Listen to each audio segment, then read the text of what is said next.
Nous avons effectivement auditionné les deux ministres afin de faire le point avec eux sur le respect ou non des accords sur la pêche dans le cadre de l'accord général du Brexit.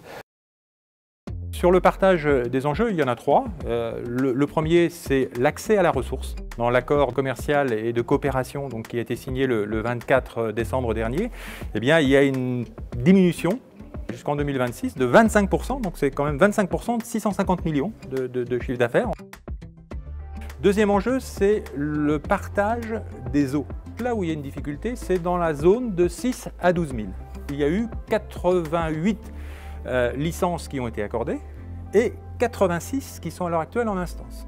Et sur ces 86, pour qu'elles puissent être accordées, les délais d'instruction sont extrêmement longs, puisqu'on demande à la fois aux pêcheurs de prouver leur antériorité, ce qui est très difficile pour des bateaux de moins de 12 mètres, parce qu'ils ne sont pas équipés de systèmes électroniques qui permettent de les tracer.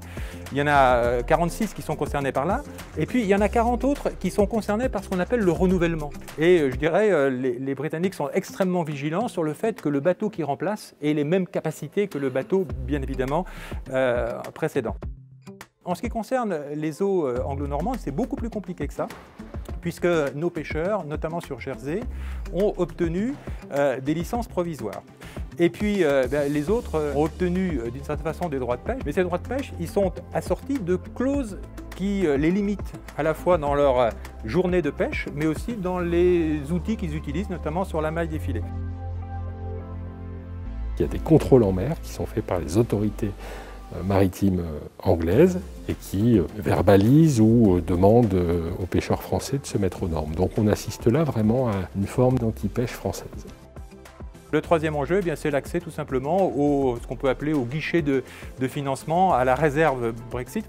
Le gouvernement va s'appuyer en fait sur le fonds d'ajustement du Brexit, cette somme d'à peu près 650 millions d'euros qui sera versée à la France. 100 millions sont réservés à la pêche par an, et dans ces 100 millions, une grosse partie sera utilisée justement pour rémunérer le temps que les pêcheurs ne passent pas en mer, parce que c'est à cause du Brexit qu'ils ne peuvent pas y aller.